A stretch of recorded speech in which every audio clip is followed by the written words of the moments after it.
I truly believe there are two different versions of every basketball player. I've seen it in my own game when I was in high school or playing in college or even now as a professional player. There is the overthinking, hesitant version where my mind holds me back. And then there is the completely free version where I just flow and play much closer to my potential. I get a lot of comments from young basketball players saying that when they get into games, they begin to overthink and it causes them to lose confidence and play badly. Now, overthinking is incredibly common in basketball. I just started my second year of professional play and I still overthink at times. Back in high school, my lack of confidence and tendency to overthink really impacted my performance. Let me know in the comments if this is an issue that you struggle with and how it affects your game. So in this video, I'm going to talk about 3 strategies that I use to combat my issues as an overthinker. And I'm going to tell you how you can implement them into your own game. The first strategy is a pregame routine. The second will help you during your actual games. And the third is a practice you can use after you play. One way I have been able to combat overthinking is to be very intentional with my goals for an upcoming game. Now, I do some visualization, but that might seem complicated for some younger players. Another simpler strategy I have begun to use is to take about 5 to 10 minutes and actually write down specific offensive and defensive objectives before my game. The key here is to focus on areas of the game that are in my control, not the results. For instance, an offensive goal I might have for a game is to shoot the ball when I catch and I'm open. Shooting is a strength of mine, but sometimes I can get passive with my shot if I've missed a few in a row or I feel like the team can get a better look. By setting a clear intention to shoot when I'm open,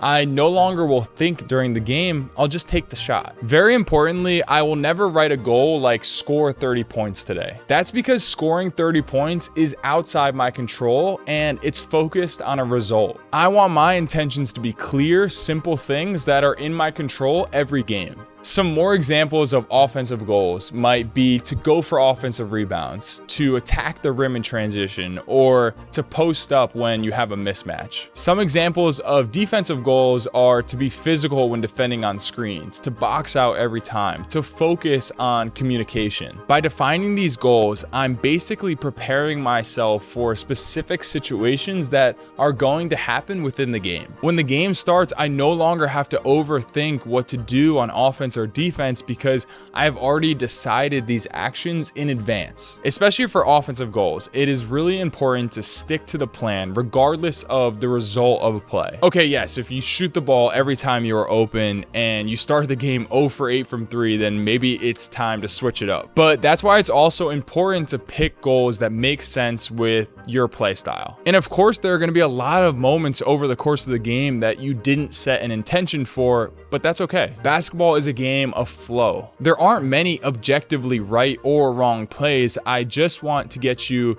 into a mental state that is as prepared as possible. And games aren't the only time you can use this routine. This summer, before pickup, sometimes I would actually write down my intentions. Maybe I wanted to push myself to do something that was outside of my comfort zone, so I would clarify that beforehand. Or even before practices, it can be good to know exactly how you want to help the team that day by writing it down ahead of time. Last year, I had a few games in a row where I could feel myself beginning to overthink everything. So I began writing down my intentions and it really helped me get back into a rhythm. Try this before your next game. So before I mentioned flow, we all want to get into a flow state during games where we aren't worried about what happened on the last possession or what's coming on the next one. All that matters is the moment you are in now. I'm sure you can all think of specific times in your basketball career where you were in a complete flow state. I'll never be able to forget my senior year of college playing Wisconsin in the NCAA tournament when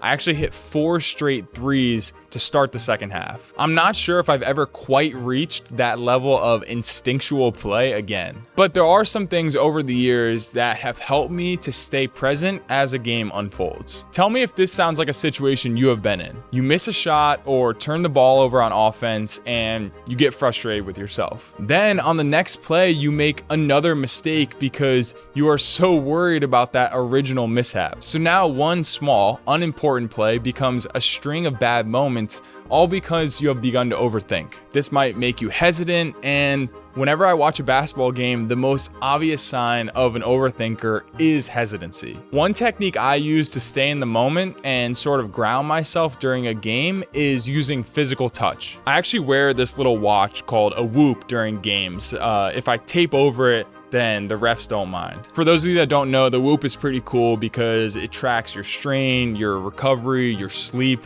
and a bunch of other things. So Whoop, if you're watching this, please feel free to sponsor my next video. Anyway, during moments of pause during the game, like when the ball goes out of bounds, free throws, or timeouts, I'll consciously grab my Whoop. I'll kind of feel the edges of it, and then I'll feel the tape going around my wrist. But really what I'm doing is refocusing on the present moment. It truly helps me stop worrying about my past mistakes or what's gonna happen the rest of the game. And along with this touch, I also like to take a few deep breaths. Now, like I said, I use the Whoop, but you can use any sort of physical touch to ground yourself. Maybe it's messing with the strings on your shorts or swiping your sneakers and really feeling the grooves on the bottom of your shoes. I think this practice is especially helpful in important moments during a game. Maybe your team is down 3 in the last minute and you start to worry about what would happen if you made a mistake in this big moment. Take a moment to use this physical touch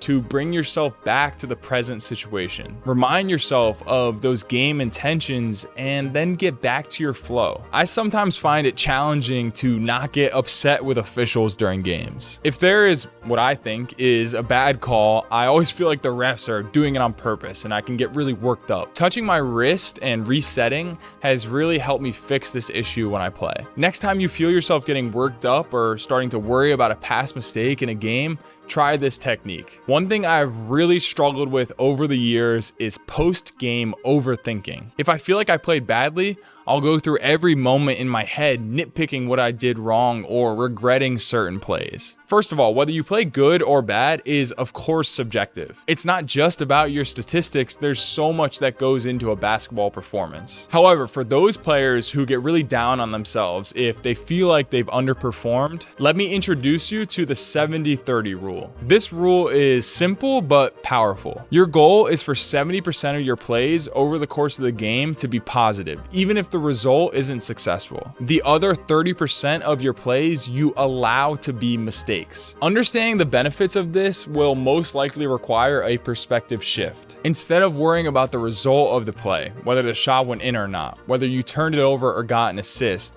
I want you to focus on what came before that outcome. For example, if you make the right decision to shoot when you're open, but you miss, that is still considered a positive play and falls into the 70%. This rule isn't about guaranteeing success, but about making the right choice in the moment. I am really big into watching my game film. I think it's almost essential for all players who want to have success at the next level. And I wish I was more proactive as a younger player about watching my games, but honestly, I didn't really know what I was looking for. However, now I try to use the 70-30 rule as a target when breaking down my film. There have been a lot of games where I felt like I didn't play well because maybe I didn't score as much as I wanted. But when I look at my film, I realized my process was really good. The results just didn't match up. And because I've played basketball now for about 20 years, I know over the course of a season, this is completely normal. Let's look at some examples from my most recent professional game, where each play can fall into one of 4 categories. There are the possessions where you make a bad read and it leads to a bad result. This was a bad turnover that led to a fast break for the opponent. Then there are the moments where you make a bad read, but for whatever reason, it ends up in a positive result. Here, I close out too hard, but luckily my opponent misses a layup. If you are going back and watching your game, these would both fall into the category of negative plays, and they would hopefully make up about 30% or less of your plays